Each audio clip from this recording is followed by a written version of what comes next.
He came from Charleston, born with salt air in his lungs and the weight of history on his back. The streets weren't paved with dreams where he started. They were cracked, hard, and watched by eyes that never looked away. They called him Ellsworth, but Harlem would name him Bumpy. He read poetry with the same precision he handled a blade, knew Shakespeare by heart, but kept his knuckles ready. In a city ruled by whispers and deals made in back rooms, Bumpy walked a line no one else could. Part scholar, part soldier, he didn't rise through noise. He rose through code, through loyalty, through silence, through strategy, and by the time the world looked up, he was already seated in the booth no one dared. As the story begins, tell us where you're listening from and what time it is.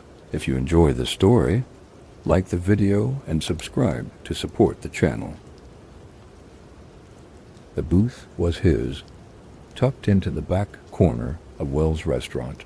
Under the faint buzz of a golden ceiling lamp, the red leather seat creaked as Ellsworth Bumpy Johnson settled in for the last time. The smell of fried catfish lingered in the air, not fresh, not cold, just Harlem, the kind of smell that had lived in the wood grain for 40 years, tucked into the walls alongside the laughter of musicians, the whispered codes of street soldiers, the soft weeping of mothers in church hats who had come here after burying sons. Outside, July 7th, 1968, was crawling to a humid end. The sky over 132nd Street was violet and low. Street lights flickered like tired eyes, and the windows of the brownstones caught slivers of neon from across Adam Clayton Powell Jr. Boulevard. Inside, Bumpy's table stood quiet, untouched, but fully dressed. One white napkin folded with surgical precision, a glass of water, condensation pooling at its base, and a single black coffee, untouched, steaming gently. The only movement was from the swirling rise of vapor, like breath from a patient waiting to be called back. He wore a dark overcoat, though the night was sticky, black wool tailored in a downtown shop where no one asked his name. The collar was stiff and upturned. His matching fedora rested neatly on the table beside a paperback copy of Julius Caesar, pages dog-eared, cover cracked, the spine long past broken. A man who quoted Shakespeare, a man who crushed teeth, a man who remembered names and, perhaps more importantly, remembered what they owed him. No one joined him, no one dared. Even now, even after everything, the booth belonged to him. The staff knew not to speak, not because they feared retribution, not anymore, but because something in his stillness demanded silence. He wasn't reading, he wasn't eating, he wasn't even watching the door. He was just waiting. This was not the Bumpy Johnson of legend, the enforcer who brought Harlem to heel in the shadow of Luciano's empire, the diplomat who cut deals in 3 languages, the chess player who ran numbers like clockwork and carried poetry in his breast pocket. This was a man at the end of the reel, the camera still rolling, but the music gone soft. The years had folded him in places. His hands, long and wide, rested palm down on either side of the cup, fingers no longer as fast as the streets demanded, but his eyes still sharp, still watching. He hadn't touched the coffee. Some said he always waited for it to cool completely, like everything else. It had to come to him on his terms. Others claimed he liked the bitterness as a metaphor. The truth was simpler. Bumpy never drank when thinking, and tonight his thoughts were thick with smoke. Harlem wasn't what it used to be, and neither was he. The Italians had eyes everywhere now, not the old-school Sicilian types he once parleyed with over cigars and ledgers. No, these were younger, colder, slick with heroin cash, and eager to redraw maps. The feds were circling too. Wiretaps hummed in walls. Informants blinked too slowly. Every handshake had a clause. Every glance came with turns, and the kids on the corners They didn't bow anymore. They didn't know him. Not really. They didn't remember the Harlem War of '35, the beatings on Lenox Avenue, the blood that dried behind the Apollo before the janitor arrived. They didn't care that he once walked into a room of 12 armed men and left with the deed to a building. All they knew was that he was old, quiet, and didn't talk much anymore. The game had shifted, but tonight none of that mattered. He had picked this place, this seat. This moment, the restaurant wasn't full. A couple argued near the jukebox. A trio of women from Mount Olivet Baptist Church nursed their iced teas like communion. The waitress, Clara, no apron, just a powder blue dress and a loose bun, offered a nod from the kitchen doorway. He didn't nod back. He didn't need to. The booth remembered him, even if the block was beginning to forget. Beside him on the bench, tucked just out of sight, was a folded piece of paper, ivory stock, thick, expensive. The ink was handwritten, but not by him. No one ever saw what it said. Some speculated later. A warning, a confession, a promise. Others said it was nothing, but Bumpy had looked at it 3 times before folding it again. Each time his thumb paused on the same sentence. As if trying to feel the meaning beneath the letters, that paper never left his coat. He glanced once toward the door, not in fear, in calculation. If someone were to come, this was the window. 48 minutes past midnight, the back door had a faulty hinge. The alley behind the restaurant was narrow, too narrow for a quick escape. No clean route out. But that was the thing about Bumpy. He never played escape. He played position. If something came through the door, it would have to come through him, and Bumpy Johnson, even at 62, wasn't about to move for anyone. Then the quiet returned. The jukebox clicked off. The neon buzzed. The ceiling fan rattled like bones in a tin can, and time, for a moment, sat still. That's when he whispered something. No one heard it, not even Clara, but later she said she saw his lips move just once, and that he had looked not at the door, not at his coffee, not at the book, but at the mirror behind the counter. He'd looked at his reflection like it was the last opponent in a long drawn-out match. Then he exhaled, slow, controlled, like letting something go, something he'd carried for years. It was said that in chess, Bumpy could see 9 moves ahead. That night he saw 10, because as he sat there, alone, wrapped in wool, surrounded by ghosts, his body betrayed him, a tremble in the hand, a short breath, a stillness too long. Clara was the first to move. She dropped her tray, ran across the floor, shouting his name. The other patrons turned too late. When she reached the booth, his coffee was still steaming. The book sat open to a dog-eared page. His eyes were open. His hand was still on the table. He didn't fall sideways. He didn't convulse. He simply stopped. Heart failure, stroke, poison, depending on who you ask. No autopsy was ever performed. No official inquiry ever opened. His enemies didn't gloat. His allies didn't weep in public. Harlem just paused. The funeral was closed casket. The eulogy was brief. The FBI marked the file closed, but never erased the name. Bumpy Johnson left no final speech, no memoir, no television interview.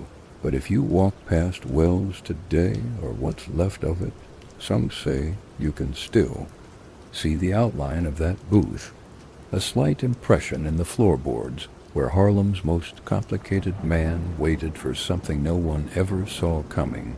And that's where his story begins, not in blood, but in quiet. Not with gunshots, but with a book. Not with power, but with silence. Fade to black. The narration steps back in time. The moss hangs low in Charleston, not just from the oaks, but from the air itself. A humid weight, thick with history, grief, and things left unsaid.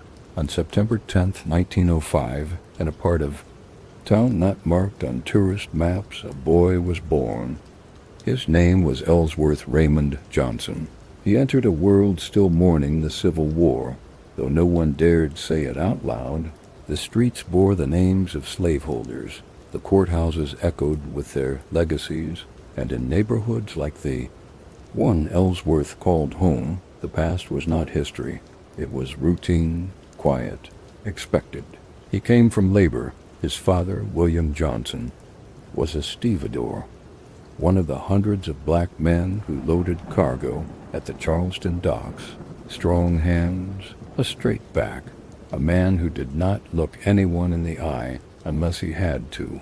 His mother, Margaret Moultrie, worked in domestic service. Sometimes at 2 houses in the same day, she carried herself like a woman who knew how fast dignity could cost a life. The Johnsons weren't poor by local standards. They had shoes, a table, a narrow bookshelf in the kitchen with an old Bible, a hymn book, and a tattered collection of poems by Paul Laurence Dunbar. But no matter what they owned, they lived under the ceiling of someone else's rules. Rules that were unwritten, unspoken, and unforgiving. Ellsworth's earliest memories were of silence. Not the peaceful kind, but the kind that thickens around your throat. The kind that lives in glances between adults when certain names are mentioned. The kind that teaches a child when to lower his eyes, and when not to speak at all. From the time he could walk, he noticed things. Noticed the way his mother wiped her hands on her apron twice before answering the door, the way his father let the white grocer call him boy without ever correcting him, the way neighbors whispered when the sheriff's car drove slowly down the street. Even if they had done nothing wrong, he didn't understand it, not at first, but he filed it away. Ellsworth had a stutter, not a sharp one, but enough to make him pause before certain words, enough to make classmates giggle, enough to make teachers grow impatient. But he was bright in a way that startled adults. He remembered things, whole paragraphs he read before most. Kids could spell, and when he couldn't say something out loud, he wrote it down in long, neat cursive. Language for him was never just about speaking. It was about understanding who listened and who didn't. They called him Bumpy because of the size of his head, a lumpy ridge at the back. Present since birth, it became a neighborhood joke, then a nickname, then a name. He didn't love it, but he wore it. There was power in acceptance, and even more in patience. In Charleston, however, patience could only stretch so far. When Bumpy was 12, everything changed. It started, as most tragedies do in the South, with a glance. That lasted too long. His older brother Willie, just 17, had walked home late from a night shift near King Street. He never made it. The next morning, word spread fast. A white man had been killed. No trial, no arrest, just rumors. Within hours, the whispers began, and they led to the Johnson home. Margaret Johnson locked the front door. William stood in the doorway, a hammer in one hand, nothing in the other, and Bumpy, barely tall enough to see over the windowsill, watched as men gathered in the street. Lanterns, ropes, 2 dogs, but they didn't knock, they just waited. Willie never came home again. Some say he ran. Others say he was taken before he could. No body was found, no records, no newspaper mentions, just a silence that deepened the walls of the house until even the kitchen clock ticked more carefully. What happened next was quiet but permanent. William and Margaret decided there would be no second tragedy. One son already gone to the South's shadow, the other, the smart one, the quiet one, needed to leave by winter. Arrangements were made. Ellsworth Raymond Johnson boarded a train alone, a one-way ticket to New York City. He carried a canvas, bag, 2 shirts, and a folded letter from his mother. She'd written it at night, by candlelight, while William pretended to sleep. Inside she wrote, "Don't forget who you are, but be wise about who you show it to." He never showed the letter to anyone. The train left Charleston before sunrise. He was 14 years old. Harlem in 1919 was not yet a legend, but it was beginning to breathe like one.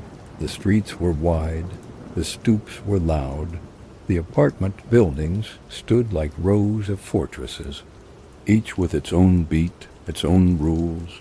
The Great Migration was at full throttle, and Harlem was becoming the cultural heart of Black America. Jazz spilled from parlors, newspapers were read aloud on corners, painters argued with poets, preachers walked past hustlers with the same purpose in their stride. Bumpy arrived into all of it, like a quiet chord in a loud song. He was taken in by a cousin, Lillian, a hairdresser on 135th. Her apartment smelled like pomade and starch. She fed him, dressed him, and told him 2 rules. Don't embarrass the family, and don't come home with broken bones. He obeyed both, but he kept watching. He enrolled at PS 5, a crowded chalk dust school on Lenox Avenue. The stutter stayed with him, but so did the books. His classmates mocked his head, his voice, his southern shoes, but Bumpy knew something they didn't. Silence gave him space to learn, and he learned fast. He memorized street maps, chess openings, the rhythms of adult conversations. He read Baldwin before Baldwin was famous. He read Langston Hughes on a park bench while others smoked dice. By 16, he could quote Nietzsche, Douglas, or Du Bois. Depending on the audience, he was not performing, he was collecting armor. But Harlem didn't care how smart you were unless it paid. And that's where the books ended and the streets began. He got his first job as a delivery boy for a numbers runner named Red Clay. Nothing big, just errands, sandwiches, newspapers, notes dropped behind barber chairs. But even then, he noticed the real syllabus. Favors, debts, codes, silence. He learned when to speak and when to stare, when to accept $1 and when to refuse to. The stutter gave him pause, and that pause gave him power. People underestimated what they couldn't rush. By 17, he'd stopped trying to explain himself. He let people fill the silence with what they wanted to believe, that he was simple, that he was slow, that he didn't know who slept with whom or who skimmed from which ledger, but he knew, he always knew, the first time he fought back. It wasn't with fists, it was with a move on a chessboard. He played it saint. Nicholas Park, Saturday mornings, old men with wrinkled hats and sharper minds. Bumpy lost for weeks. Then he started winning, not once, but consistently. Quietly, he didn't gloat, he didn't smile. He just adjusted his night, tapped the clock, and let the board speak for him. Word spread. The kid with the big head was dangerous, not because he was violent, but because he knew when not to be. It was around this time he began catching the eye of people who mattered. Not politicians, not poets, but Harlem royalty of a different kind. The numbers bankers, the import men, the doormen who held keys to basements that weren't on any blueprint. They watched the boy with the books and the silence. And some of them saw not just potential, but inevitability. Bumpy Johnson didn't fall into crime. He walked toward it with his eyes open, slowly, carefully, with a hunger not for chaos, but for place, because the South had taken something from him. Certainty. And Harlem offered a different kind, not safety, but direction. And for a boy who had learned too early how fast the ground could fall out from beneath you, direction was everything Harlem teaches in layers. The surface was jazz, bright horns, crooked smiles, sequined gowns brushing against suit jackets slick with pomade. On Lenox Avenue, the storefronts glittered with new ambition. Writers huddled at tables under kerosene lamps. Painters sketched revolutions into alley walls. Preachers sharpened their thunder from behind stained glass. Harlem was alive, not just with rhythm, but with theory, but that was the surface. Beneath it, in the shadowed margins, between nightclubs and church steps, A different kind of education pulsed, one not written in textbooks or quoted in speeches. It was found in crumpled betting slips, in the clink of dice against brick, and ledgers etched in code. The street had its own faculty, and Bumpy Johnson, barely 16, was ready to enroll. He started small, always a note slipped under a bar stool. At Minton's Playhouse, a brown envelope delivered to the back counter of a dry cleaner who never touched the clothes. A whisper relayed between cigarette drags on a stoop. Bumpy never asked questions, never dropped names. His job was not to know, but to deliver. But of course he knew every address, every code, every pocket of silence around each transaction. He understood that the numbers game, Harlem's unofficial economy, wasn't just gambling. It was infrastructure, survival, a soft rebellion in ink and odds. Black families bet pennies and nickels. For some it was hope, for others the only way to make next week possible. Bumpy ran for the runners. They called them Policy Kings. But there were no crowns, just ledgers, pistol drawers, and an army of boys with quick legs and sharper eyes. Harlem's numbers industry was black-owned, black-run, and fiercely territorial, and it operated not with brutality, but with mathematics. The house always had a plan. But what the house didn't always have was memory, and that's where Bumpy carved his place.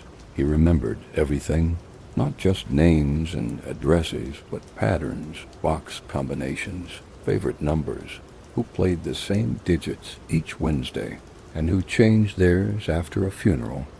He could spot a forged slip from 6 feet away. He once corrected an older runner's tally mid-step without looking down, quoting the number combinations backward.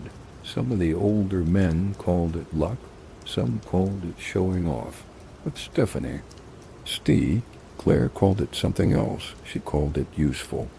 Madame Queen didn't make entrances. She made moments.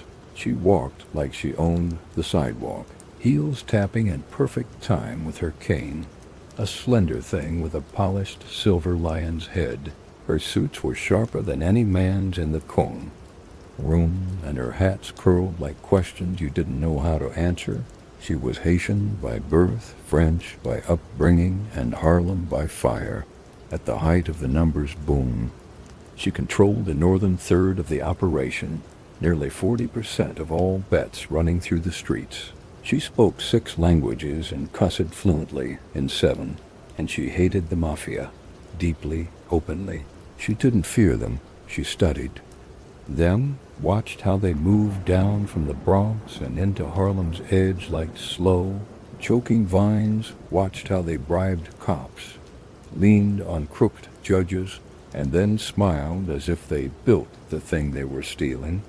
Bumpy first met her on a Thursday. She sat at a round table at Small's Paradise, reviewing betting slips and gloves.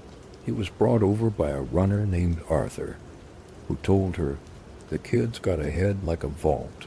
She didn't look up right away, just slid one slip forward and asked, "Tell me the number." Bumpy looked once. 784, corner slip, Tuesday, Frankie Monroe. She nodded, looked up. "What did he bet last Friday?" "Same numbers, boxed, $2. She took off her glove. "That one got arrested last summer," she said quietly. "Yet here he is betting in his brother's name. That makes him sloppy." Bumpy didn't answer, didn't blink. She smiled. "Good. You're not a snitch."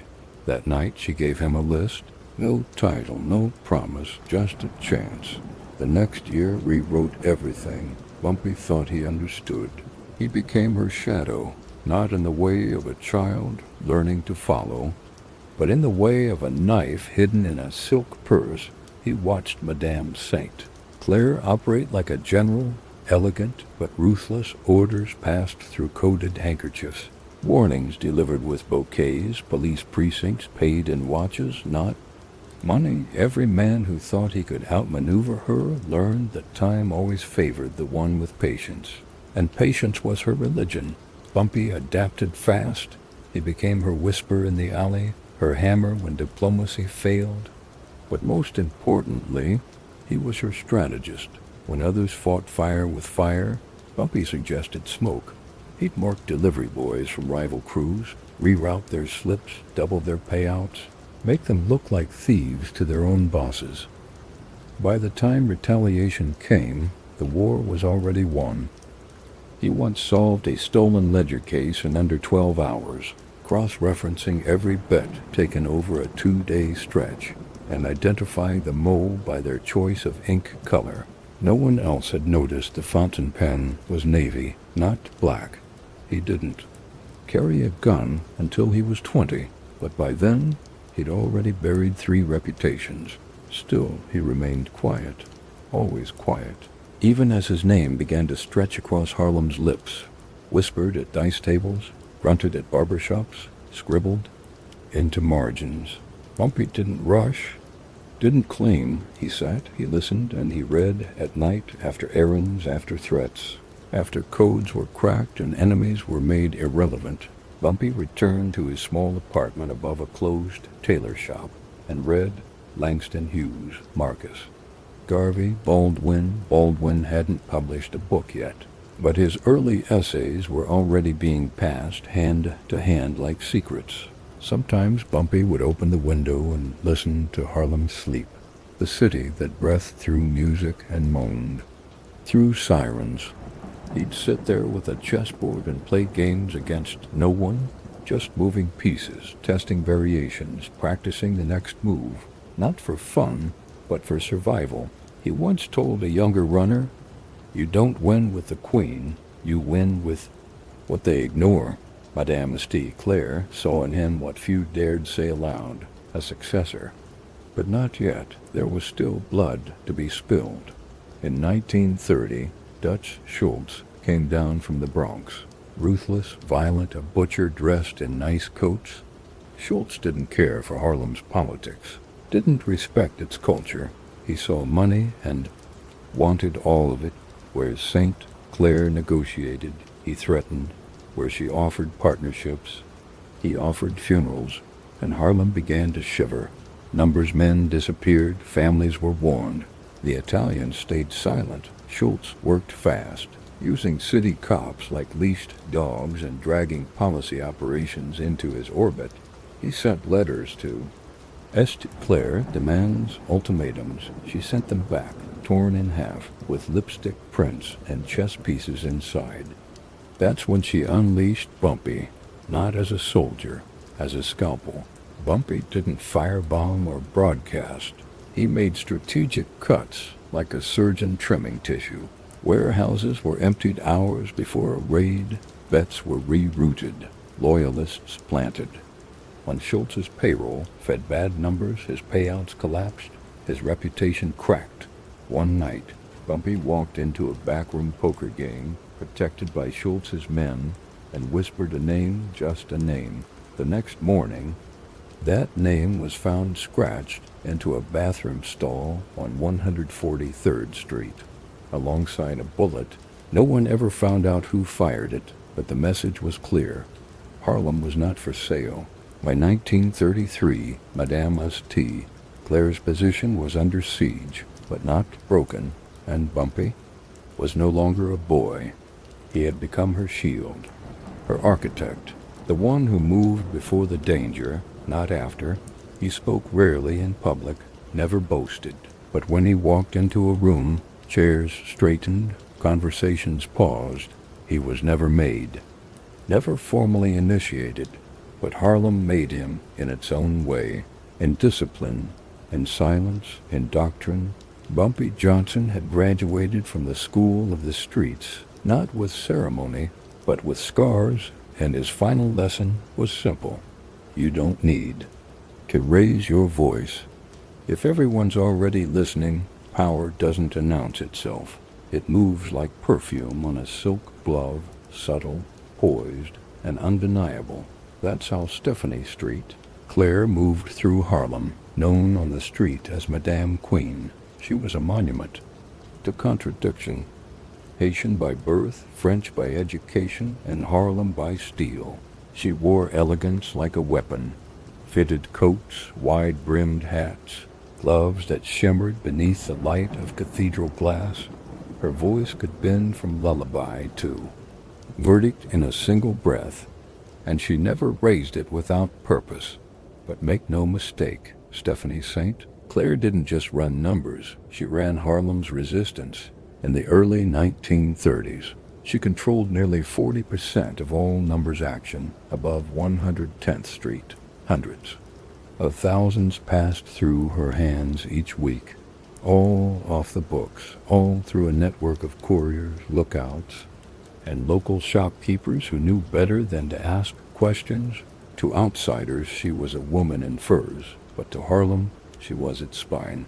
She read law books at night, she filed lawsuits against corrupt cops, she bought column space in black newspapers to name crooked officers, full names, badge numbers, precincts. She was fearless, literate, and entirely her own creation, and that, above all, is what Dutch Schultz couldn't understand. Dutch Schultz was Harlem's opposite, born Arthur Flegenheimer. In the Bronx, he was a bootlegger turned mobster, known for bad temper, fast hands, and worse judgment. His empire had grown in the shadows of prohibition, through illegal beer, extortion, and the occasional murder that was more message than necessity. By the time he looked toward Harlem in 1932, he wasn't hungry. He was ravenous. The numbers racket he saw was unprotected gold to Schultz. The math didn't lie. Harlem was a neighborhood full of dreams and desperation, where betting on tomorrow was often the only thing people could afford. The community poured nickels and dimes into policy banks, local black-owned gambling operations, and those dimes added up, millions a year, and none of it belonged to him. He wanted it, all of it, and he wasn't polite about it. First came the bribes, quiet visits to local precincts, money passed in envelopes under coats, officers who once turned a blind eye to Madame Queen's empire suddenly began shutting down storefronts. Runners were stopped and frisked. Betting slips disappeared. Then came the warnings, anonymous letters, windows broken overnight, a neighborhood banker found stabbed in an alley, not robbed, just silenced, and at the edge of it all, the unmistakable signature of Dutch Schultz. Reckless, performative violence meant to shake Harlem's core.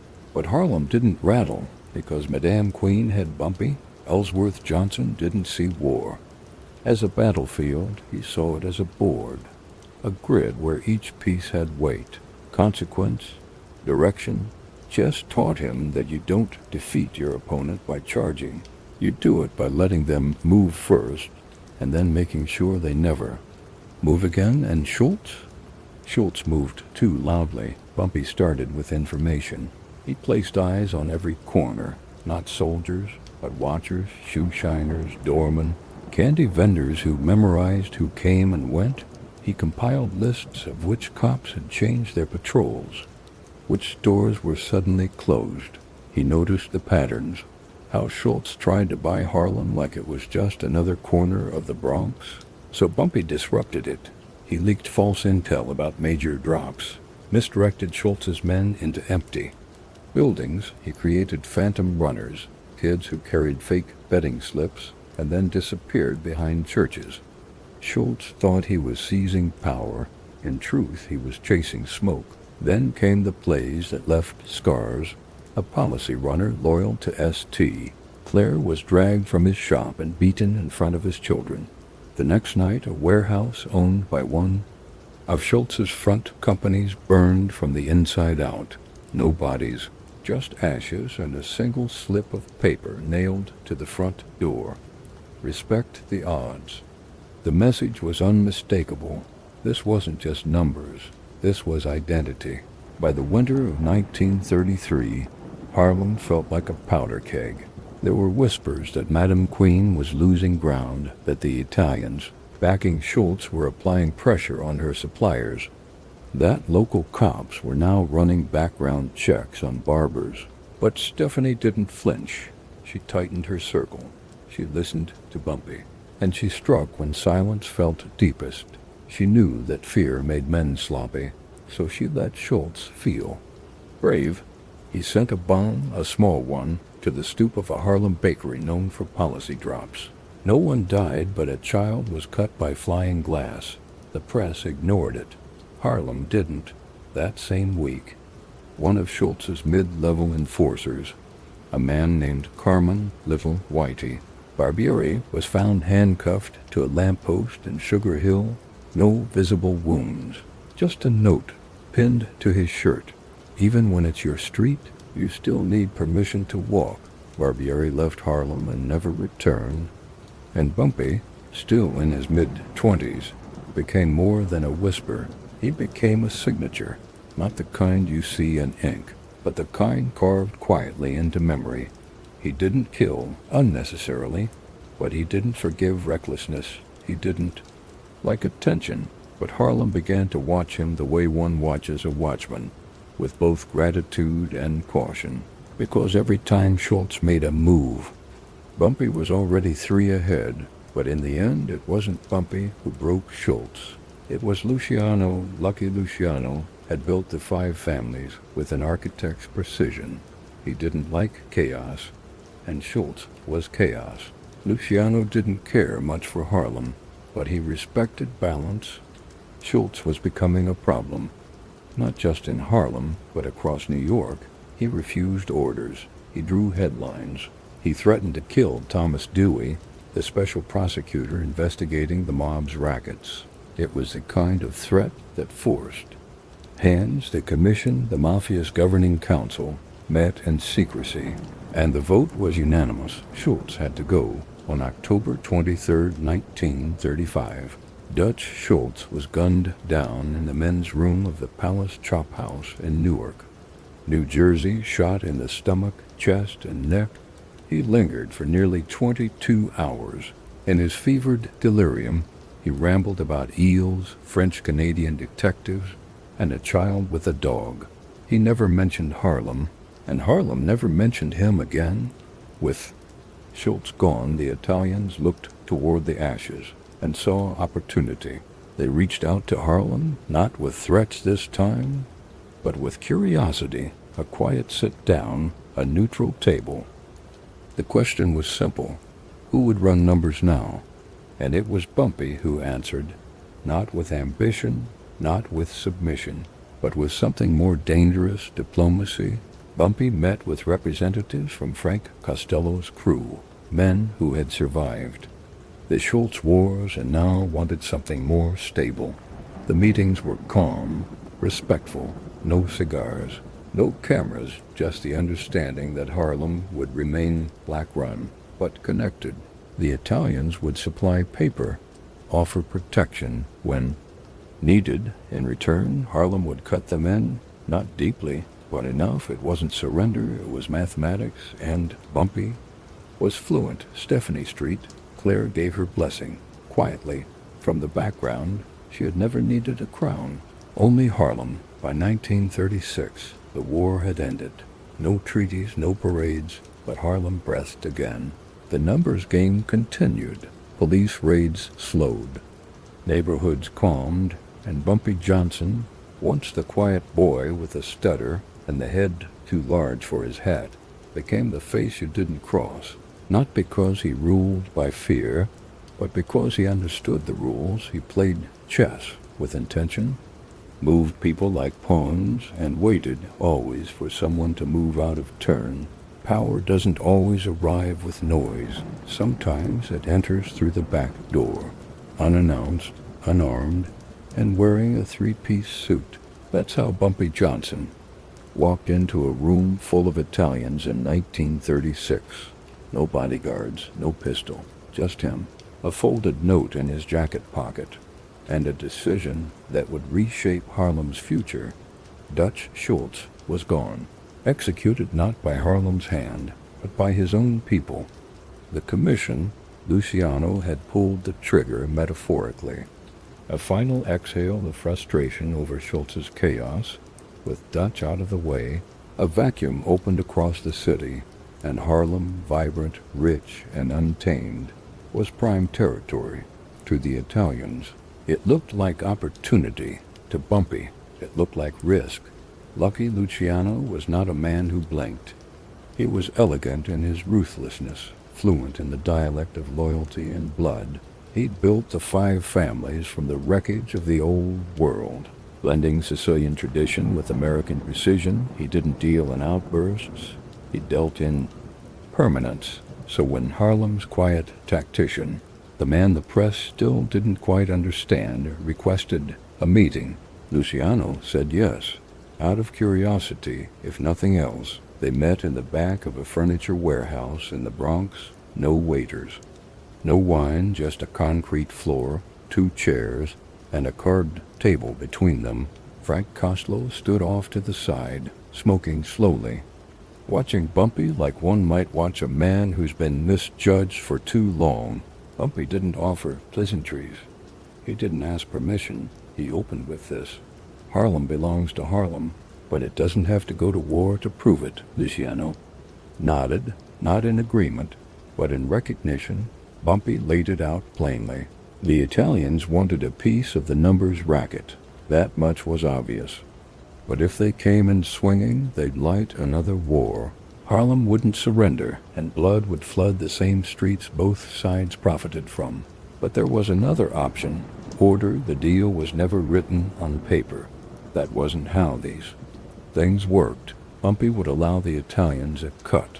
Not a large one, but respectable. In return, Harlem's operations would be left under black control. No Italian interference in daily policy games, no street-level extortion, and no moving heroin through Harlem without Bumpy's say. It was a bold ask. Heroin was the next frontier. Clean, small, high yield. The Mafia was already setting up pipelines through Marseille and Southeast Asia. They needed distribution. Harlem was ideal. Bumpy didn't like heroin, thought it turned hustlers into ghosts, but he understood the game, and more importantly, he understood leverage. If it was coming through Harlem anyway, better he control it than someone reckless. Costello, ever the businessman, was the first to nod. Luciano followed. No smiles, no handshakes, just quiet, mutual recognition. From that day forward, Harlem ran smoother. The numbers kept rolling, money flowed, the streets were quieter, and Bumpy's name traveled farther than any headline. People began to misunderstand him. They saw the suits, the quiet meetings, the lack of gunfire, and they assumed he'd softened, that he'd turned politician, but they didn't understand what diplomacy cost a man like Bumpy. To walk into a room full of men who'd killed friends, who'd burned corners, who once tried to erase Harlem's independence, and not just walk in, but offer terms, knowing what it meant if they refused. That wasn't weakness. That was war by another name. In the years that followed, Bumpy became something rare, not just feared, but respected. He was the link between Harlem and the machine. He could sit at a chessboard with black scholars in St. Nicholas Park, then share a glass of grappa with a Sicilian capo downtown, and speak both languages fluently, not just in words, but in posture and timing, and knowing when to talk and when to let silence lead. And in a world where men died over inches of sidewalk, Bumpy kept Harlem whole. But peace in this life comes with expiration dates. Because peace depends on memory, and the streets, they forget fast. The suit was pressed even in chains, mid-gray wool, 3-button, tailored before the trial. They let him keep it for transport. Though the tie was gone, the cuffs loose, and the shirt collar wilted with sweat, he stepped off the prison bus in California's sun. Flanked by guards who didn't speak unless necessary, it was October 1952. And Ellsworth Bumpy Johnson was now federal inmate, number 1117 AZ. Alcatraz, a slab of rock in the San Francisco Bay, surrounded by water cold enough to kill a man before. He made it a quarter mile. They'd called it the Rock, a fortress for the unreachable. It didn't matter that the mobsters had gone back east. or that Harlem still whispered his name. For the Bureau of Prisons, Bumpy Johnson was just another number in a long gray coat. But he wasn't here to reform, he was here to refine. Heroin was the excuse, conspiracy. That was the charge. The feds couldn't pin the real networks, too many middlemen, too many false names, but they could trace fragments. One name too many, one note intercepted. It was enough. To the public, he was a dealer. To Harlem, he was a myth made flesh. Some cried, some breathed easier. And Bumpy? He said nothing. They locked him in a 6x9 cell. Steel-frame bed, thin blanket, stainless sink, bolted into the wall like a mockery of comfort. There was no privacy, just rhythm, the clang of metal every morning, the call-outs, the chow hall. The yard, but it was the library that caught his eye, room 312. It wasn't much, just a wall of shelves and a circulation. Desk run by a man named Jenkins who chewed tobacco with the seriousness of a priest. But it was enough. Bumpy requested 4 books his first week. Du Bois, Baldwin, Dostoevsky, and a dictionary. He read 5 books a week. Fiction, history, political theory, religious texts. He annotated the margins with a pencil, never ink. He memorized passages, wrote entire paragraphs by hand, and recited them back at night. Like prayers, the guards took note. He wasn't wasting time. He was weaponizing it. They began calling him the Professor, half mock, half awe, but he didn't engage, not unless invited. The prisoners who challenged him with sarcasm or slurs learned that silence could be sharper than fists, that a stare held long enough becomes something unmovable. Still, he made no enemies. That wasn't his game. His game was chess. He started playing on day 12. The board was etched into the top of a cafeteria table with a dull shiv and a spoon handle. The pieces were bottle. Caps, paper wads, bits of soap shaved into knights and bishops. He played a guard first, Simmons, a Vietnam vet with twitchy hands and too many regrets. Bumpy lost 3 games in a row. Then he didn't lose again for months. They started watching him in the yard. 2 moves ahead, 4 moves. Sometimes he would stare at the board for 5 full minutes before sliding a pawn half an inch forward, and the entire table would go silent. He once said, "You don't win with the queen. You win with whatever they forget to watch." But it wasn't just books and bishops. Behind bars, Bumpy began to write letters, dozens of them, some to old associates in Harlem, coated with metaphors and caution. Some to strangers, lawyers, journalists, ministers, but there was a group of letters written in a different tone, on different paper. Those went to Malcolm X at the time. Malcolm was rising within the Nation of Islam, still controversial, still watched. But Bumpy saw something in him, not alignment, not friendship, but direction. He respected it, and he challenged it. The letters were philosophical, firm, never flattery. Bumpy would reference Nietzsche, the Koran, the Federalist Papers, and Baldwin within the same paragraph. "You preach separation," he once wrote, "but have you ever considered what a man builds when he separates from his tools?" Malcolm responded, slowly, sparingly, but he responded. The exchange lasted 3 years. To this day the letters are sealed, but those close to Malcolm remembered the name. Bumpy Johnson, the man who read more than the guards. Time inside didn't break him. It honed him. While others paced, he calculated. While others waited for news from home, he drafted policies on how Harlem could resist the next wave of violence, the next flood of heroin, the next betrayal. He diagrammed entire organizational trees from memory, mapping not just names, but relationships, loyalty thresholds, psychological weak points. He memorized city maps, imagined where he'd move the numbers houses, where the blind spots would be, which cops had retired, which ones now had sons on the force. He wasn't imagining freedom. He was preparing to walk back into power. And yet, even he felt the edges of time. Alcatraz ages a man in strange ways. It doesn't grind him down. It suspends him in echoes. In absence, the sound of ocean water against rock becomes a clock that never ends. He once told a cellmate, "Prison isn't a cage unless you bring your mind in with you." Inmate number 1117 Az refused to be caged. He was released on August 6, 1963. Paroled, not pardoned. They gave him back his coat, now loose around the shoulders, a hat that no longer fit, and a folder with his court file and a $20 voucher. He stepped off the plane at Idlewild Airport, not yet renamed JFK, wearing the same shoes he'd worn the day he entered. But Harlem wasn't waiting with open arms. It had changed. The stoops were the same. The blocks still buzzed with music, but the faces had changed. The rules had shifted.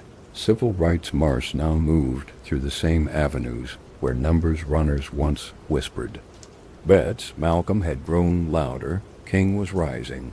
The young bloods on the corners didn't know Bumpy's name the way their fathers did, and heroin had taken root. It wasn't just a commodity now, it was a plague.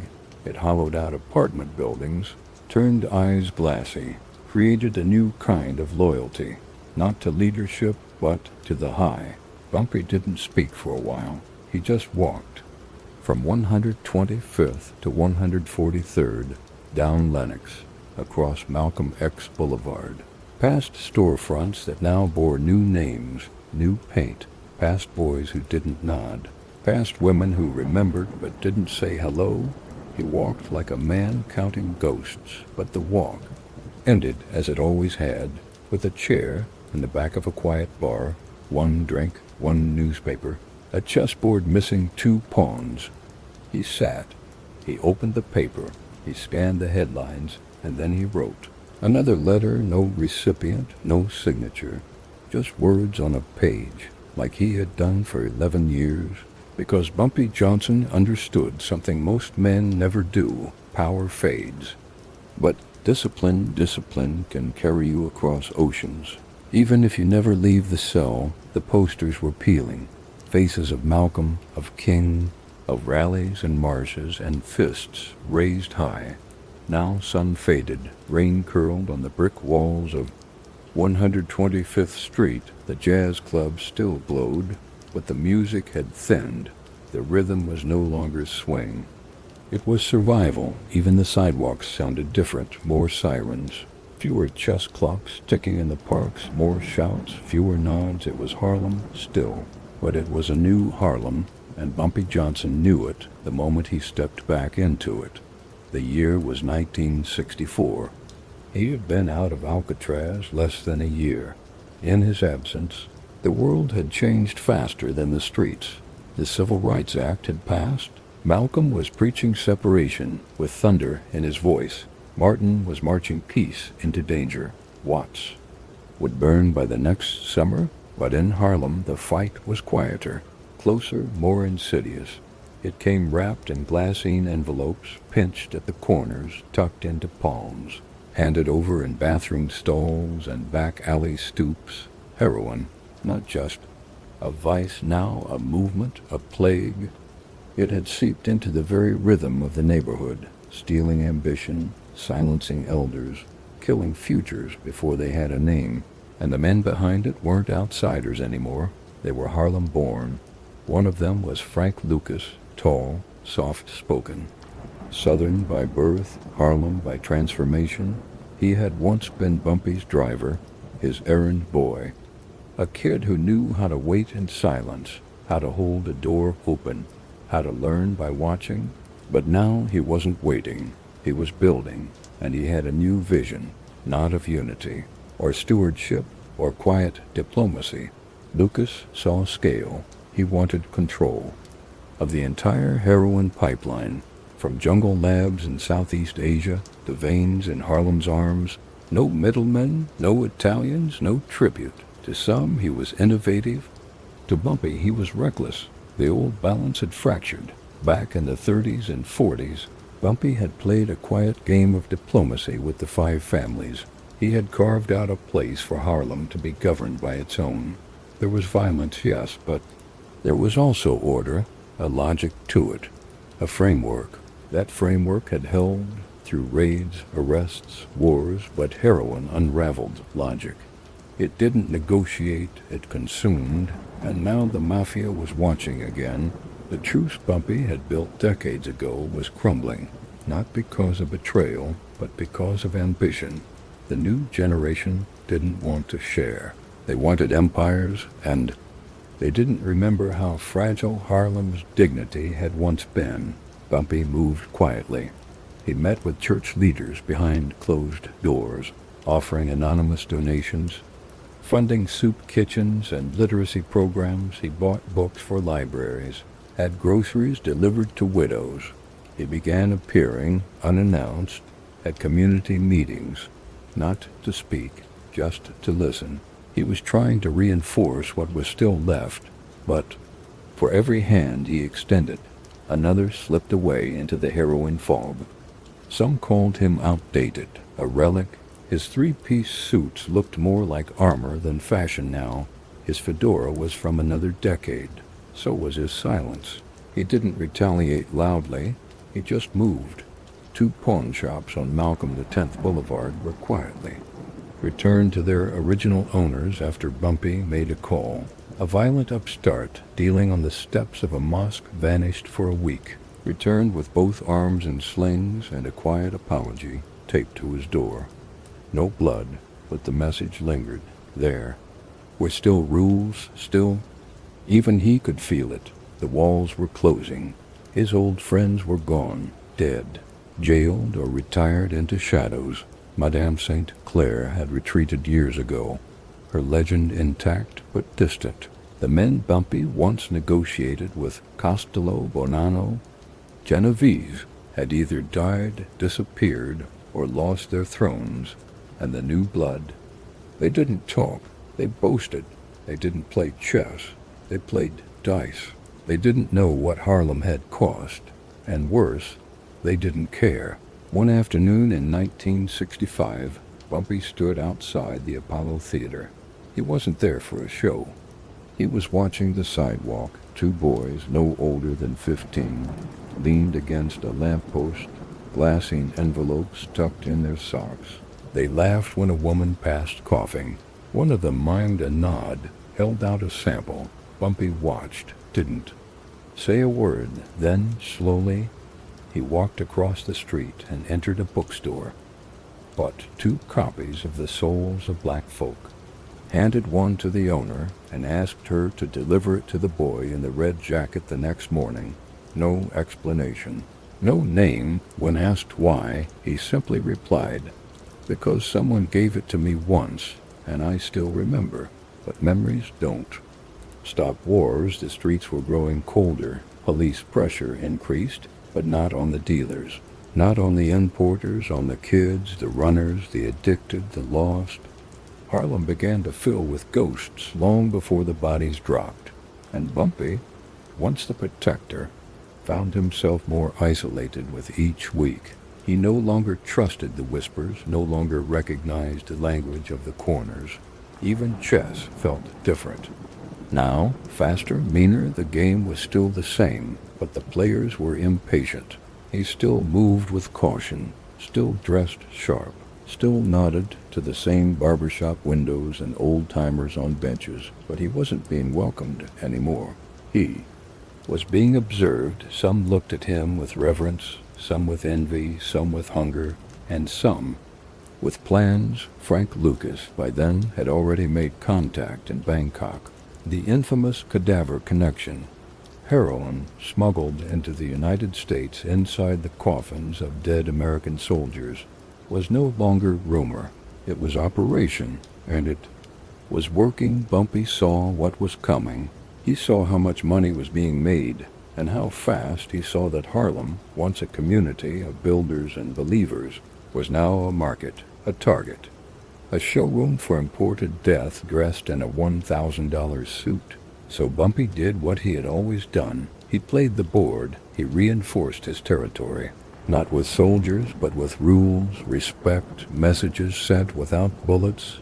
He reminded a few old heads of what Harlem had once meant. He reached out to younger men, offered jobs, books, a slower path to dignity. Some listened, most didn't. The tide was too strong, and the tide didn't care about the men who once built the shoreline. In the summer of 1967, Bumpy sat alone in a back booth at Wells' restaurant. He had a cup of black coffee, one folded newspaper, a pocketbook of Shakespeare resting beside the plate. He was writing a note, a letter he would never send. In it, he had scribbled just 3 lines. I remember when heroin was a foreign language. Now it speaks louder than sermons, and I can't stop listening. Harlem hadn't turned on him. It had outgrown him. And in the world Bumpy once ruled through silence, everyone now was shouting. The knock came just before dawn, soft, controlled, not the kind meant to wake a man in panic, but the kind that tells him he won't be going back to sleep. Bumpy Johnson opened the door in a robe and slippers, the same pair he'd worn for the last 7 years. His coffee wasn't made yet. His chessboard was still covered from the night before. Mid-game, mid-thought. He didn't ask who they were. He didn't flinch. The FBI stood in his doorway with a warrant in one hand and a silence thicker than the Harlem fog behind them. It was 1965, and Bumpy was no longer the one holding the ledger. It had begun like erosion, quiet, incremental, relentless. Frank Lucas had stopped calling. The visit slowed, then stopped altogether. The boy who once carried Bumpy's coats now walked Harlem in imported silk and crocodile shoes, bodyguards. Trailing like shadows, he had built his own pipeline, direct from Southeast Asia. Golden Triangle, Laos, Thailand, Vietnam. He wasn't moving heroin anymore. He was importing it by the kilo, and the bodies were piling up. In his silence, Bumpy had hoped it was rumor, but the needles in the gutters didn't lie. He tried once, in the summer of '64, to bring Lucas in. Not with threats, not with demands, just a walk, a conversation. They met on the stoop of an old brownstone on 138th Street. The place had once housed one of Bumpy's first policy operations. Now it was abandoned, paint peeled, windows boarded, haunted by old bets and older names. Bumpy sat first. Lucas stayed standing. "You're burning a map," Bumpy said, calmly, "and the people who wrote it are still alive." Lucas didn't answer. He just looked out over the block, lips pressed together. Finally, he said, "It's not your Harlem anymore. Not angry, not cruel, just final." Bumpy nodded once, then looked down at the sidewalk, as if trying to remember the names carved in the cracks. And that was the last real conversation they ever had. The FBI came not for Frank, not yet, but for Bumpy. They didn't need to prove anything concrete, just enough whispers, enough paperwork, enough assumption. Conspiracy was a flexible charge. So was racketeering. They didn't want him locked forever. They just wanted him out of rhythm. He spent 4 months inside. The walls were tighter, the air thicker, the inmates younger and louder. No chessboard this time, no letters, just time, slower than before, and far less useful. When he returned, Harlem had changed again. The uniforms were newer, the slang unfamiliar, even the smell of the street had altered, less like sweat and oil, more like cold metal and burned sugar. Frank Lucas was now the name on every corner. And Bumpy? Bumpy had become a story. He didn't protest, didn't scheme. He simply returned to routine. A clean suit each morning, brushed shoes, newspaper folded once, coffee, black, no sugar, chess games at St. Nicholas Park on Saturdays, the same 4 moves to open, the same small smile when someone thought they had him beat. People still nodded, still whispered, but now they whispered like they were remembering a ghost, not respecting a king. He watched Harlem unravel the way a father watches a son become. A stranger, It wasn't the heroin alone. It was the pace.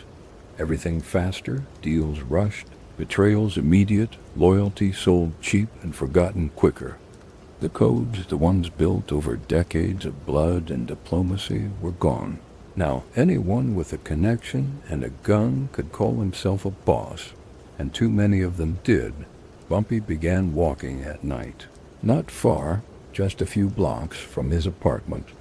On 143rd, to the corner of Lenox, where the lamplight still caught the edge of the newsstand just right. He never bought anything, just walked, nodded, listened.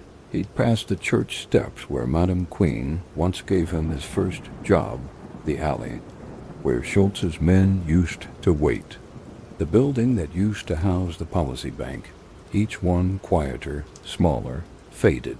He kept a notebook now, not for codes, not for debts, just names, old friends, old enemies, street names, funeral dates, little scraps of memory. At the top of the first page he wrote, "Harlem doesn't owe me. I owe it a quiet goodbye." But even in decline, Bumpy never bowed. He still wore his suits, still sat upright at tables, still played chess with the same grace and strategy, still tipped generously, still corrected young men who spoke too loud, walked too fast, forgot to say thank you. He wasn't trying to hold on to power. He was trying to hold on to dignity. The FBI kept watching. Occasionally a car would idle across from his building too long, or a man in a trench coat would ask questions about an old acquaintance. But Bumpy never flinched. He knew how the game ended. He just didn't believe in folding early. His health began to slip in late 1967, shortness of breath, a slight tremor in his hand. The doctor, a young black man in a white coat, called it a warning, hypertension, age, stress, legacy catching up. Bumpy nodded once, took the pills, never complained, still walked, still dressed, still read the paper, still played. Frank Lucas was arrested in 1975, but Bumpy never saw it, because on July 7, 1968, in the back booth of Wells' restaurant, in the same seat where he had watched Harlem bloom and crack, Ellsworth Bumpy Johnson died quietly. Heart failure, stroke, maybe both, maybe just time finally collecting what it was owed. His coffee was still hot. His book, Julius Caesar, was open to the page about betrayal. His fedora rested on the table, and his hands were folded like a man who had just made his final move. He didn't die in a shootout, didn't beg, didn't hide. He died as he lived, upright, calm, prepared, a soldier without a war, a king without a court, but still a king. It was Sunday, July 7th, 1968. The heat lay thick over Harlem like a second skin, heavy, slow, and full of memory. By noon, the streets buzzed with church hats, storefront radios, and whispers that never quite turned into words. The day smelled of fried fish, summer sweat, and something waiting. Inside Wells' restaurant, the air was still. It was one of the few places left where time hadn't argued. The booths were the same burgundy leather from 20 years earlier. The floor creaked like it always had. The same fan spun above the counter. And in the back booth furthest from the door, half shadowed by a golden glow, sat Ellsworth Bumpy Johnson, fully dressed, upright, watching. He wore a charcoal suit, not quite black, not quite gray. Starched white shirt, black tie, cufflinks glinting faintly. His felt fedora rested on the table, tilted just slightly toward the open pages of Julius Caesar, which lay beside a steaming cup of black coffee. He wasn't reading. He wasn't drinking. He was waiting. They say he arrived just after 11. Alone, the waitress Clara, 22, soft-spoken, always 2 steps behind her own thoughts, greeted him like always. A polite nod, no need for a menu, no words. She brought his coffee and placed the book where he liked it, open to the page marked from the day before. He didn't thank her, he never had to Clara. He was myth wrapped in silence. The way he sat, legs crossed, hands resting gently, no urgency in his breath, made the noise of the room quiet around him. It wasn't that people feared him, it was that he made you aware of your own noise. He had stopped drinking coffee weeks ago. The doctor had warned him. Blood pressure. The slow squeeze of time against the arteries. But he kept ordering it, kept watching the steam rise. It wasn't about the drink, it was about the ritual, about presence, control. He drank it the way a man guards a memory. That morning he had risen. Early pressed his own shirt, trimmed the cuffs himself, polished his shoes with the same rag he'd used since Alcatraz. Read the paper with a pencil, underlining names, circling headlines. He had made a list on yellow paper. 7 names, 2 addresses, 1 note in the margin. Quiet isn't peace. He folded it into his coat pocket. Then he walked 3 blocks. Down 143rd, 1 turn, across Lenox, past the park where he once played chess, past a mural fading into brick, past a boy selling cigarettes from a shoebox. He nodded once. The boy didn't recognize him. By the time he reached Wells, the world had already started forgetting. The headlines that day were about Vietnam, about riots in Cleveland, about an upcoming march in Washington. No mention of Harlem, no mention of a man who once held the pulse of the neighborhood between 2 fingers and a ledger. But inside that booth, beneath that ceiling fan, beside that untouched cup, the last chapter of a quiet empire was turning its final page. Clara glanced at him once around noon. She said later there was something different in the way he looked at the mirror behind the counter, as if he wasn't looking at his reflection, but waiting for something inside it to move. Then his hand trembled, just once, the fingers of his right hand resting on the table, curled slightly, then flattened. A second later, his shoulders slumped, not dramatically, not theatrically, just enough for the book to shift an inch to the right. Clara stepped forward. He was still sitting, still upright, still breathing, but his eyes, they didn't blink. She called his name once. No answer. She touched his shoulder. And that's when the coffee spilled. The cup tipped slowly. It rolled once, touched the edge of the plate. The black liquid spread across the table like ink from a broken pen, slow, dense, curling toward the book. Julius Caesar. The page opened to a line circled in pencil. Cowards die many times before their deaths. The valiant never taste of death but once. Bumpy Johnson died without falling. He died the way soldiers wish to, seated, dressed, unreadable, his back straight, his collar stiff, his eyes fixed, not on the past, but on something no one else could see. The ambulance came too late. There was no pulse, no movement, no struggle, just silence. Heart failure, they said. Stroke, said others. Poison, whispered a few. He had no known enemies left. But then again, Bumpy had never truly needed enemies. He had always been his own reckoning. No autopsy was performed, no charges were filed, no eulogy was given on the front page. The city moved on by Monday, but Harlem paused. For 1 day, maybe 2, the barbershops spoke softer, the dice games ran slower. Even the preachers added a line to their sermons. We lost a complicated man. Some said he died because he wouldn't bend. Others said he died because he'd seen too much, carried Harlem too far, and simply decided that morning to let go. But whatever the cause, the result was the same. The gentleman gangster was gone. They buried him in a quiet ceremony. No gold casket, no motorcade, just a few suits, a few flowers, and a city trying not to look away too long. Frank Lucas did not attend. Madame Queen had passed years earlier. The chess tables in St. Nicholas Park were empty that afternoon.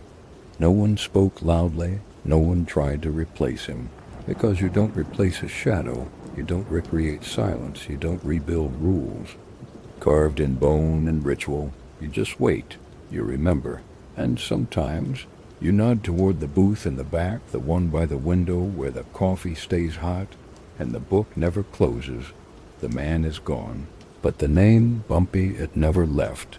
It still walks Lenox Avenue at dusk, still whispers in barber chairs, still rides in the backs of town cars that stop at red lights but run through rules, still drifts from the cracked windows of record stores that remember more than they sell.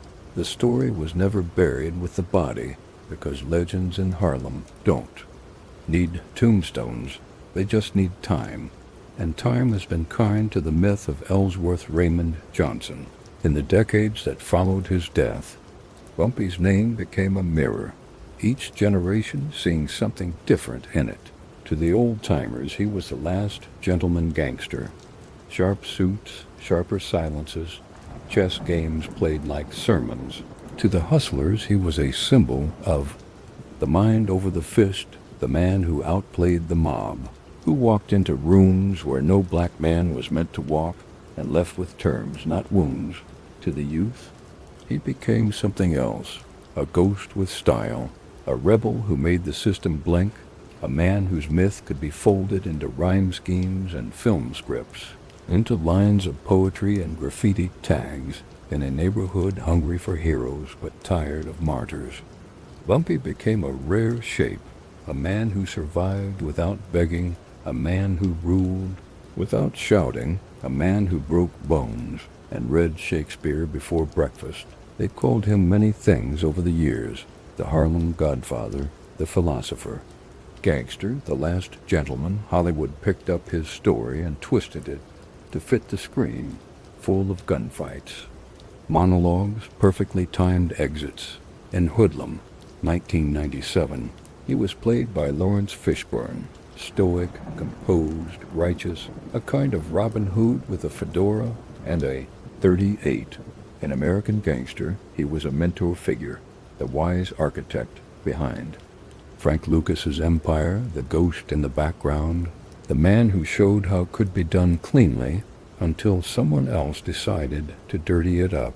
Then came Godfather of Harlem, a retelling that mixed fact with jazz and gospel and the fire of civil rights. Forrest Whitaker gave Bumpy a second voice, brooding, burdened, haunted by the city he once owned but now barely recognized. Each version added something, each version forgot something, but none of them captured the whole man, because Bumpy Johnson was never just one thing. He was strategy in a fistfight, prayer in a courtroom, a smile with steel behind it. He once brought flowers to a widow he barely knew because her son had worked for him, and he died clean. He once broke a man's ribs in a back room, not out of anger, but as a message that some debts could not be paid in cash. He read Baldwin and Sun Tzu in the same week. He quoted Julius Caesar before a meeting with the Italians, and he used silence the way most men use weapons, not to wound, but to win. But even legends carry contradictions. Bumpy moved heroin, even if he hated what it did. He bribed judges while quoting law books. He gave to churches while turning down confessions. He protected Harlem while letting parts of it rot beneath his watch. Some call it survival, others call it sin. But the truth is more complicated and far more human, because Bumpy Johnson didn't try to be a hero. He tried to hold the line between order and chaos, between Harlem and everything that wanted to devour it. He saw the game for what it was, cruel, rigged, always shifting, and still he played. On warm summer nights, old men still sit on benches and say his name the way you might say a song, low, reverent, uncertain whether it's prayer or history. You know, Bumpy kept that block clean. One might say, didn't nobody run dope on 138th while he was breathing? My uncle said he once watched Bumpy walk into a mobster's wake. and walk out with a deed. The stories vary, but the tone never does. There's always respect, even from the ones who never knew him, because Harlem remembers not just what he did, but how he did it. The suit pressed, the words measured, the moves never rushed, always 5 ahead. He was the kind of man who made enemies rethink their plans, made friends hold themselves to higher standards, made children watch quietly from corners and wonder what it meant to carry yourself that way. But the echo isn't just local. Bumpy's name appears in music now. He's been immortalized by rappers and poets, from Mobb Deep to Jay Electronica, a shorthand for power, elegance, and black defiance in the face of systems that were never designed to let that combination exist. In bars and lyrics, used the symbol of doing wrong with principle, of making money with a spine, of playing chess while the world plays dice. And yet, if you peeled away the myth, if you walked past the movies, the rhymes, the anecdotes whispered through steam-filled barber shops, what would you find?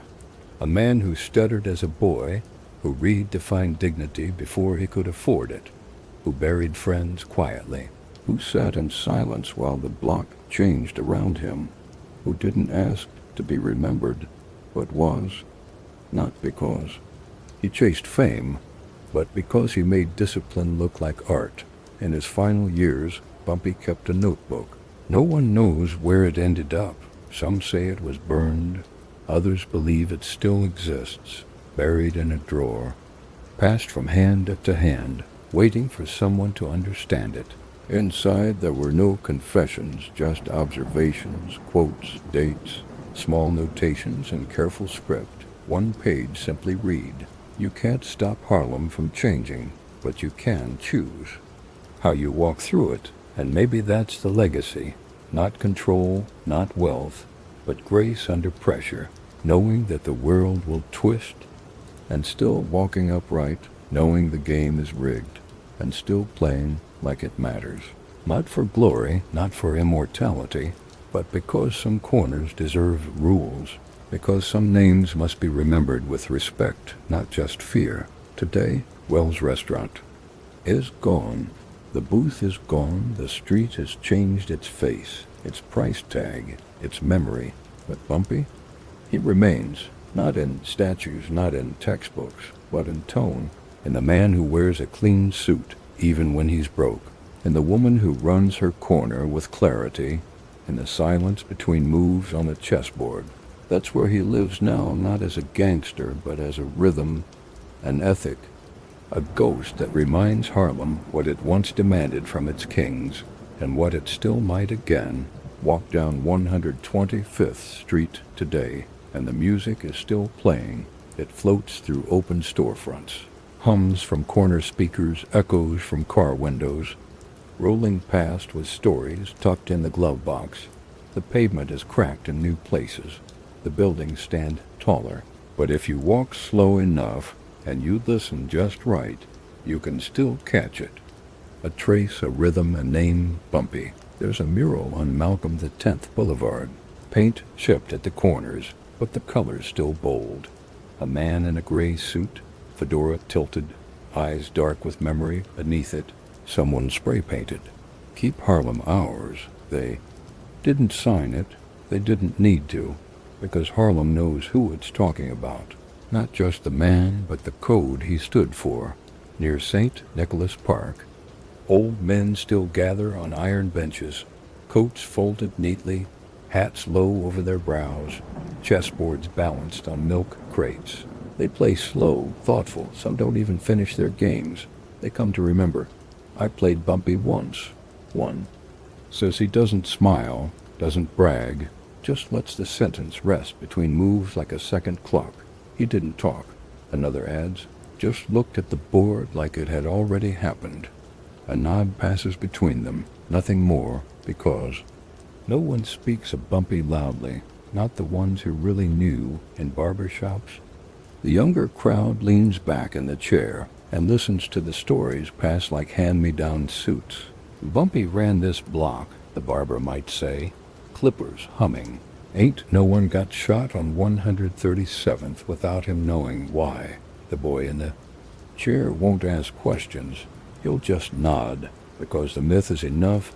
The man who walked Harlem without a guard, the man who dealt with the mafia on his terms, the man who wore silk and quoted Julius Caesar, but who'd still knock you out if you forgot your manners. That's the version that stayed behind.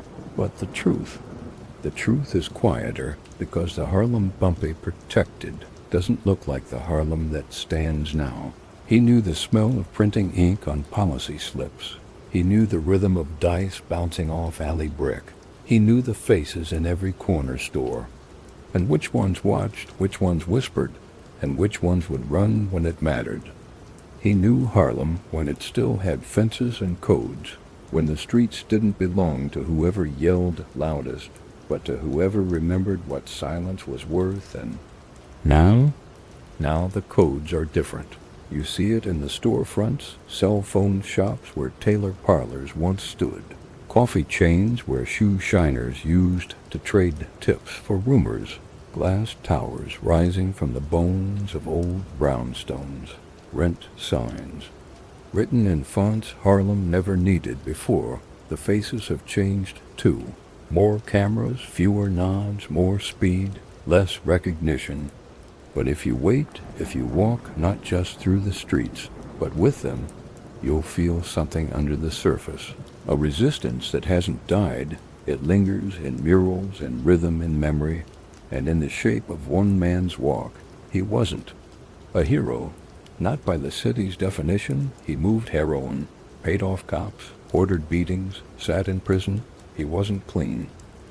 He wasn't kind, but he also wasn't just another gangster. He didn't do it for show. He didn't crave headlines. He knew Harlem didn't need saviors.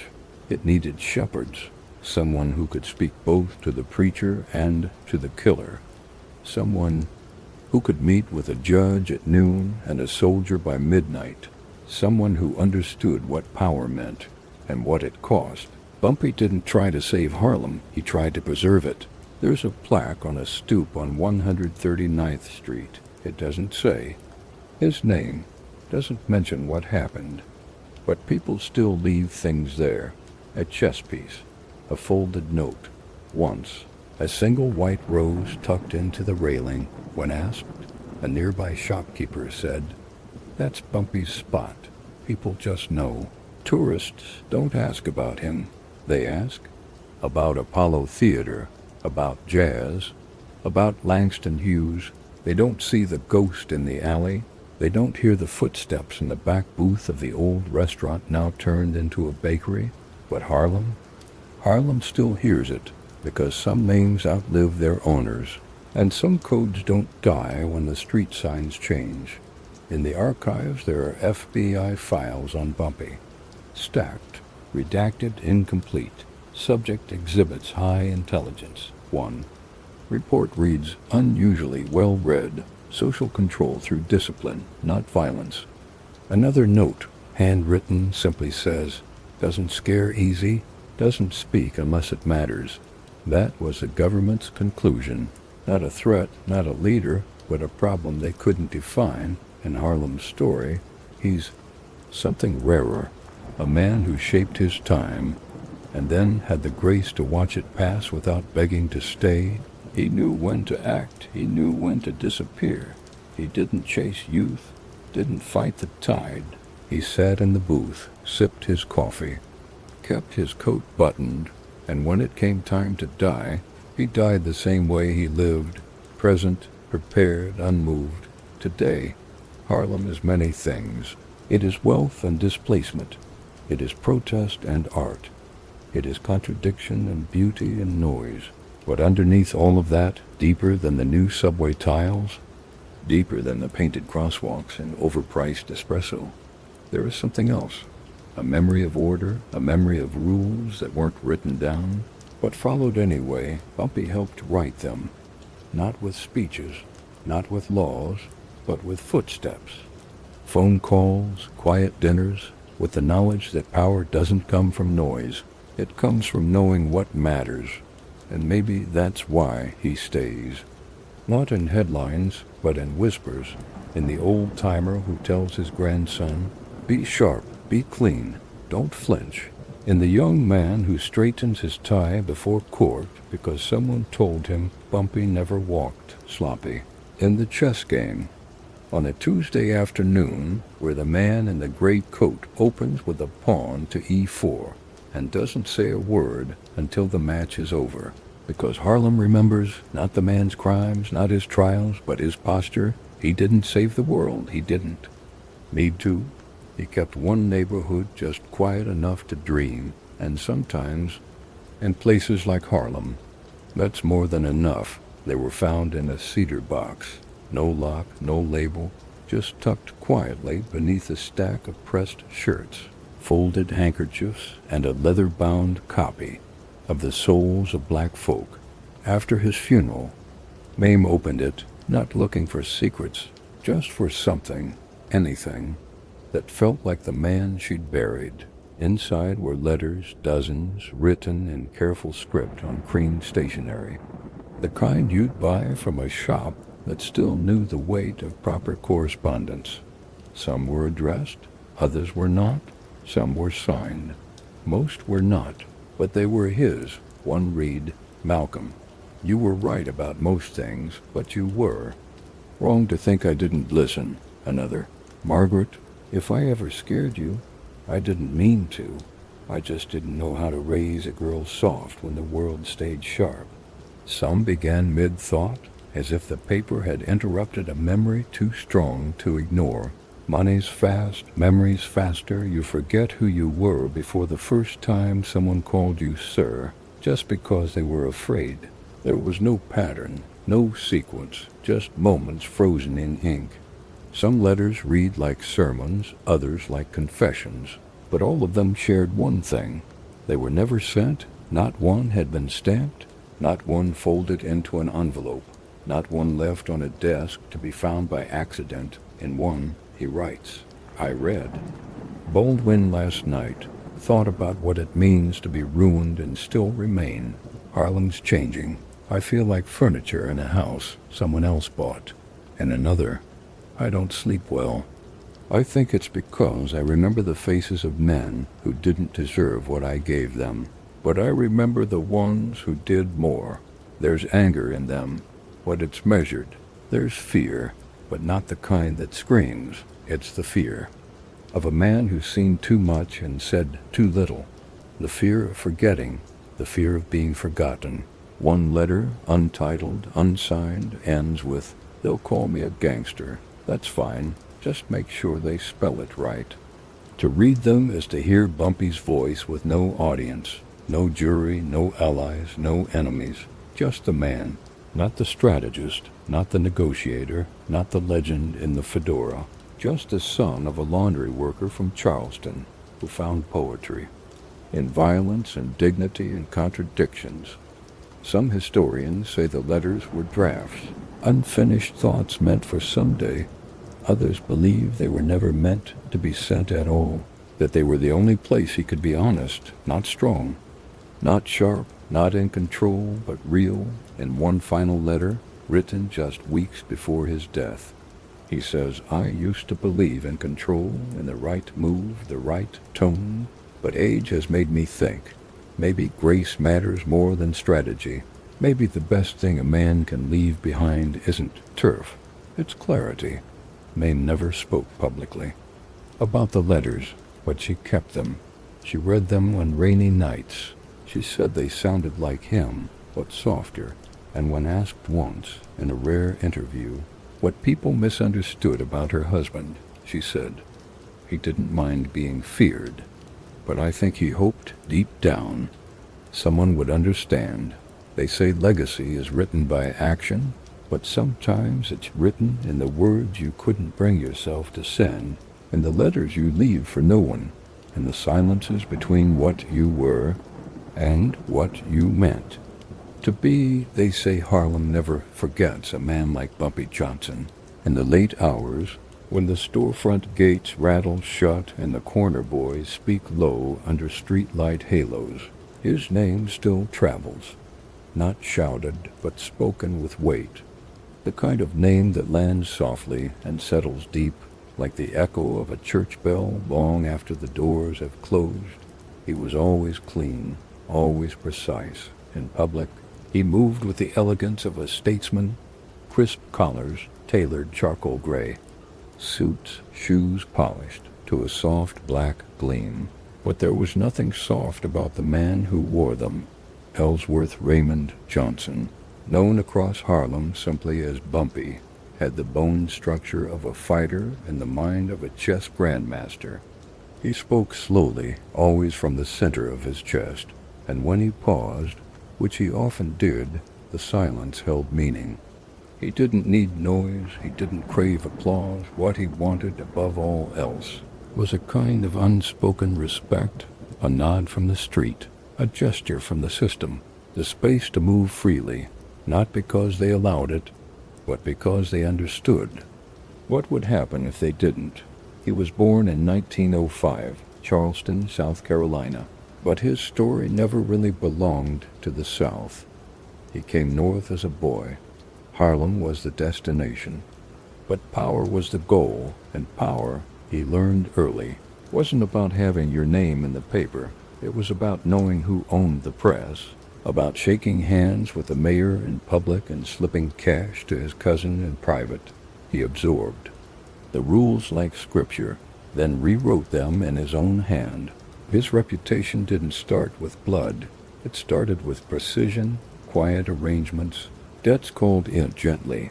At first, if you listened close in those early years, you'd hear the creak of leather shoes on polished floors, not gunfire, but when violence came, it came like thunder, fast, final, no noise, wasted. Bumpy was a reader that more than anything confused his enemies. In his apartment, behind locked cabinets and within arm's reach of a sawed-off shotgun, were shelves of poetry. Baldwin, Hughes, Dunbar. He quoted them often, not as performance, but as scripture. "Hold fast to dreams," he once told a young corner boy, "for when dreams go, life is a barren field, frozen with snow." They say he memorized entire passages of Langston Hughes. Others claimed he could recite from Marcus Aurelius. In the same breath, he gave instructions to shake down a corrupt city official. One hand reached for the divine, the other held the street by the throat. He played chess in the park, not casually, not for the crowd. His games were slow, precise, brutal. Like war at a whisper, he'd sit beneath a tree, back straight, hat tilted forward, a single bishop angled, as though it had weight no other piece could carry. "Every man's got one move he never talks about," he once told a rival who just lost in 6. "It's the one that breaks the board." He didn't raise an empire the way others did. There were no lavish mansions, no golden rings handed to sons. He didn't leave behind a dynasty in concrete and steel. What he left instead were lessons, the kind not written down, the kind passed from block to block, whispered in back rooms and beneath flickering lamplight. He taught Harlem how to walk, tall while bent under the weight of a system built to fold them, how to dress like kings when the world wanted them invisible, how to smile like poets, even when the night brought blood. But he was not a saint. He brokered deals with the mob, fixed elections in Harlem's favor, ordered hits in the name of peace, shook hands with crooked cops one day, then threatened their pensions the next. He bribed judges not for power, but to balance the scales in a courtroom that never tilted their way. His contradictions weren't secrets. They were the armor he wore, the truth he lived in full view. He loved his wife, Mame, like the earth loves rain. With quiet reverence and constant return, she stood beside him through arrests, through exile, through long silences punctuated by strategy. It was she who found him in the morning, with coffee still warm on the table. It was she who held the truth of him long after the world tried to own his myth. He never sought television, never wanted a statue. The camera didn't flatter him. It stole too much. What he wanted was simpler. He wanted Harlem to say his name without flinching, to know that when he walked into a room, things happened. Not because he shouted, but because he didn't have to. In the courtroom, he never hunched. Judges looked down. Bumpy looked forward, always forward. His suits were pressed, his jaw clean-shaven, his shoes silent. He once told the prosecutor, "The street doesn't lie, but it don't confess either." The line made no headlines, but the bailiff smiled. He wasn't big on legacy. Legacy was for politicians, for the kinds of men who worried about what the plaque would say. Bumpy cared more about whether his niece could walk home safe, whether the butcher on Lenox was being overcharged, whether the coroner still spoke his name at dawn. He read history not to admire it, but to correct it, and Harlem, in its own way, returned the favor. Murals painted decades later carry his face. Chess players still gather on 142nd Street, pretending. Not to quote him, old men lean into the past with pride and say he kept the peace. Others say he made war look elegant. He left no dynasty, no bloodline of lieutenants to carry the name. What he left was harder to trace. Memory, presence, echo. The hush that follows a name spoken just once. In the end, his final image lives in the silence before sunrise. A booth in the back of Wells' restaurant, red leather creased from years. A cup of black coffee steaming gently beside folded hands.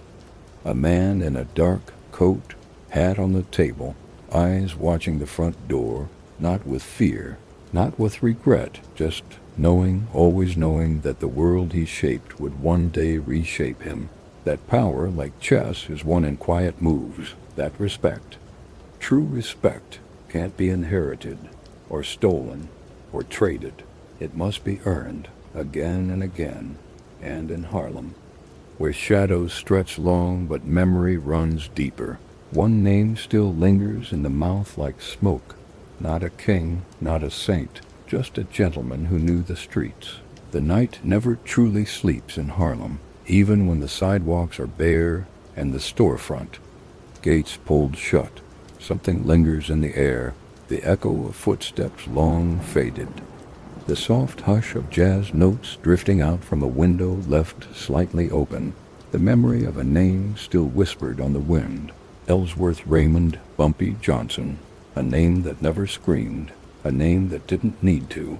In the final decades of his life, Bumpy kept a chessboard in his apartment, always ready.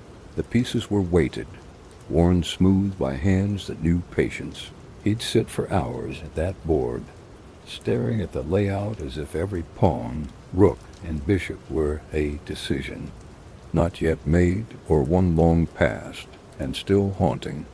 To the FBI, he was a number, 156 to 197, a file thick with wiretaps, surveillance logs, grainy photographs, black ink slashed across white paper, organized crime, narcotics, racketeering, threat level high. They watched him because they didn't understand him, and because they feared what he might still become. But Bumpy never needed a badge or an empire. He needed to be remembered. At the bottom of that same FBI file, someone once scrawled a simple line in pencil. Uncooperative. Respectable. Reads too much. That was him. Even when you tried to reduce him, the pieces didn't quite fit. There's an old photo from 1941. Bumpy is standing near the Apollo Theater, one hand in his coat pocket, the other holding a newspaper folded tight. His tie is crisp, shoes polished. Behind him, the marquee reads, Ella Fitzgerald tonight. The people walking past don't look his way, but their distance is intentional. He had a gravity, and Harlem rotated around it. They say a man's life is told in numbers. In money, arrests, convictions, but those are cold metrics for a man who lived by intuition and code. What can't be measured is how a block breathes easier when he walks it, or how an old woman selling candy on 126th Street knows her day's earnings won't be snatched. or how a crooked cop thinks twice before shaking down a corner boy under Bumpy's watch. He didn't just run Harlem, he safeguarded it in his own way, and at his own cost. Stephanie Street, Claire, the queen of numbers, once wrote him a note in looping cursive on yellowed paper. It read, "You don't rise by fear, you rise by respect. Keep your back straight and your shoes shined." He folded it once, tucked it into a book of Baldwin essays, and never mentioned it aloud. But years later, after her passing, he quoted that same line to a young man caught skimming on 147th. No threat, just memory.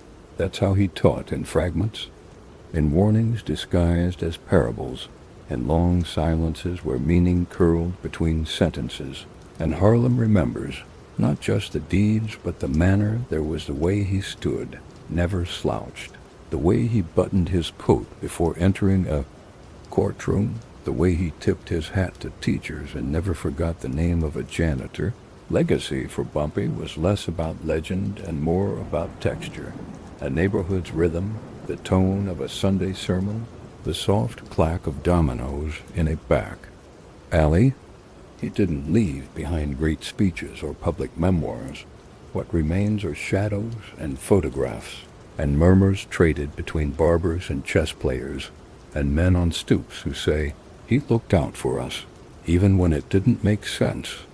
To walk down 125th today, and you'll still see the murals, fading paint on brick walls, depicting not just a man, but a presence.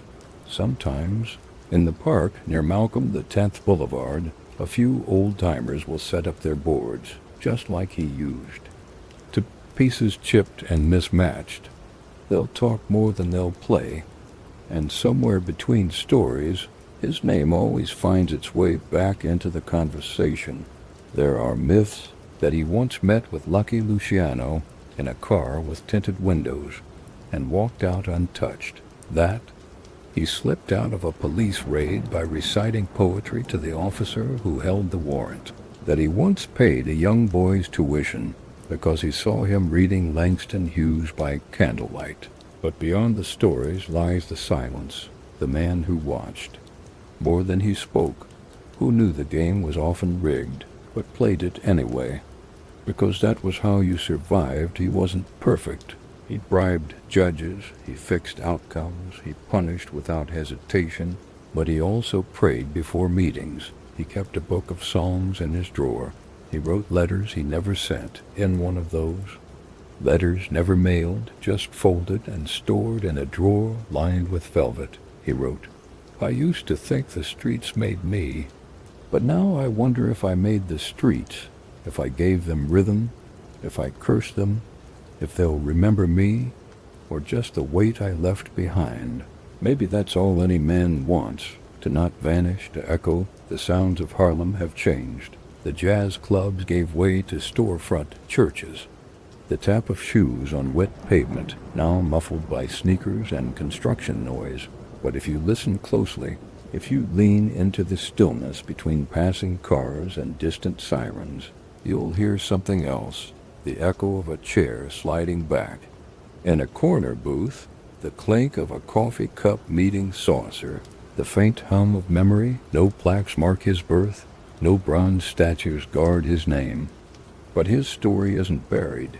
It lives in rhythm, in code, in the space between fear and reverence, and every so often, someone will stop mid-step and turn back, not because they heard something, but because something unseen passed by, a whisper, a figure in the corner of the mind, a man in a dark coat, watching, always watching. Bumpy didn't want fame. He wanted respect, the quiet kind, the enduring kind, the kind that outlives headlines and outlasts handcuffs. And Harlem, in its own way, gave it to him. He left no dynasty, no gilded empire, no throne, just lessons, warnings, stories told from one generation to the next, sometimes flawed, often embellished, but always with a note of awe. A child once asked an elder on Lenox Avenue, was Bumpy real? The man nodded. As real as rain on Sunday, the child asked. Was he good or bad? The man paused. He was Harlem, and maybe that's the only answer that matters. So we end with a chair left pulled out, a board mid-game, a coat still hanging on its hook, a name spoken with weight, not because he demanded it, but because he earned it. He wasn't the loudest, he wasn't the richest, but Bumpy Johnson was never forgotten, and in Harlem, being remembered means everything